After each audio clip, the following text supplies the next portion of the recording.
आज एक्सेल पे हम लोग देखेंगे कि डेट एंड टाइम फंक्शंस कैसे हम लोग यूज़ कर सकते हैं।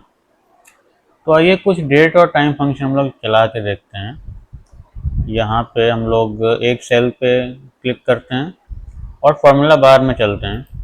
यहाँ पे अगर आप लिखेंगे इक्वल टू टुडे, तो आज की डेट आपको दिख जाएगी, ये रही 7/21/2025। और ये आपका अमेरिकन सिस्टम में है, पहले मंथ आ रहा है, फिर डे आ रहा है, फिर 2025 लिख के आ रहा है ईयर। तो ये है डेट आज की।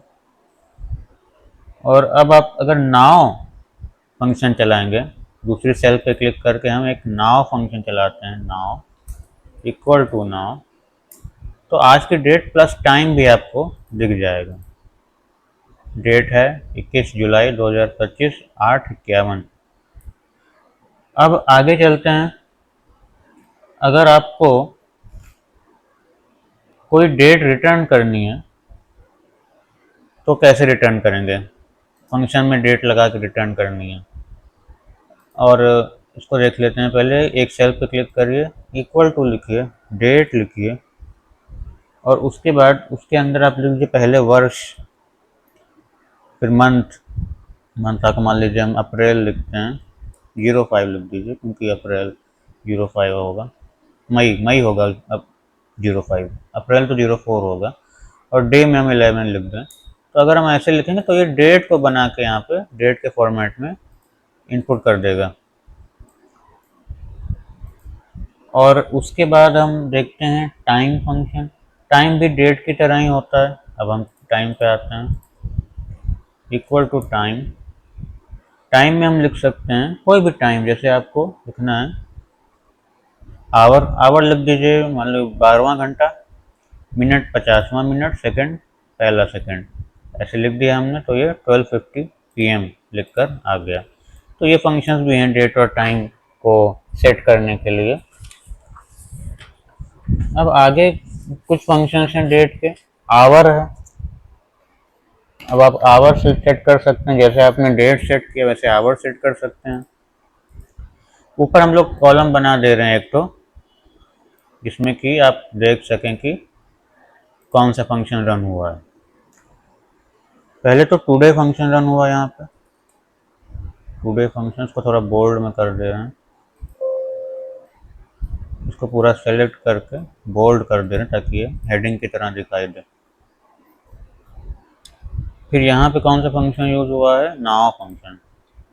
तो यहाँ पे नाउ बोल्ड करने के लिए हमने कंट्रोल और बी दबाया तो वो बोल्ड हो गया। यहाँ कौन सा फंक्शन यूज हुआ है? Date function. तो यहाँ डेट फंक्शन लिख दीजिए। बस ऐसे कॉलम का नाम दे रहे हैं ताकि समझ में आए। टाइम फंक्शन यूज हुआ है, ठीक है। यहाँ पे हम आवर फंक्शन यूज करेंगे, hour function equal to hour. अब आवर में सीरियल नंबर पूछा है, तो सीरियल नंबर की जगह आप एक स्ट्रिंग दे सकते हैं। हमारे सीरियल नंबर हमने 2 दे दिया तो क्या आएगा? ये 0। एक स्ट्रिंग आप दे दीजिए पहले, जिसमें कि आप पूरा अपना आवर बता रहे हैं। मान लीजिए हमको देना है 04:30:05:04, ठीक है, और उसको हमें AM में देना है, तो हम ये कर दिए। तो ये उस आवर को बता देगा कि कौन सा घंटा था वो। ये जो पूरा स्ट्रिंग आ रही है, इस स्ट्रिंग पे कौन सा घंटा वहाँ पे था उस समय, ये बताएगा। मिनट भी वही काम करेगा, मिनट, मिनट भी एक फंक्शन होता है। मिनट क्या करेगा? मिनट करेगा ये, मिनट लिखिए, इमेज इक्वल टू मिनट, और उसके बाद भाई अपना कोई भी घंटा दे दीजिए। वही हमने जो पिछली बार दिया था, 4:30 दे देते हैं हम, 10 दे देते हैं, यहाँ पे AM दे देते हैं।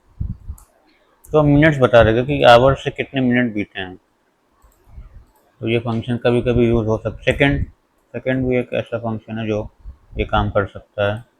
वो बस सेकंड बताएगा। यहाँ पे लिखिए is equal to second. Second में भी फिर से वही स्ट्रिंग हम दे देते हैं, एम। और ये सेकंड बता रही है कितने सेकंड बीते हैं मिनट के शुरू हुए। तो ये कुछ चीज़ें हैं जो आप कर सकते हैं एक्सेल में, और इसका काम ज़्यादा तब आता है जब आपके पास कोई एक आवर की स्ट्रिंग है और आपको आवर मिनट और सेकंड अलग अलग करना है। मेन काम इसका तभी आता है। तो आइए देखते हैं वो कैसे करेंगे हम। यहाँ पे हम कोई स्ट्रिंग लिख देते हैं, कोई भी घंटा लिख देते हैं, 5:45 16, मतलब कि 5:45 AM। ठीक है, तो इसको आगे थोड़ा कर दें। ये हमारी स्ट्रिंग हो गई। ये किस सेल नंबर पे है? ये A10 पे है, और ये यहाँ पे लिखा भी है, आपका जो नेम बॉक्स है उसमें A10 लिखा भी है। तो A10 सेल पे हमें 3 फॉर्मूले लगाने हैं, आवर मिनट और सेकंड। यहीं पर लगा देते हैं, इन्हीं 3 सेल पे। Hour equal to hour equal to hour, यहाँ पे हम सेल का एड्रेस दे देंगे A10, और यहाँ पे हम फिर लिखेंगे इक्वल टू मिनट A10, फिर से वही। ठीक है, अब यहाँ पे दे देंगे second equal to second A10, ये रहा। तो ये जो फंक्शन आपको बता देंगे कि ये जो स्ट्रिंग है, ये जो घंटे की स्ट्रिंग है, वो उसमें आवर कौन सा हो रहा है, मिनट कौन सा हो रहा है, सेकंड कौन सा हो रहा है, वो आप अलग अलग कर सकते हैं। ये इसलिए यूज़फुल होगा ये टाइम वाला फंक्शन।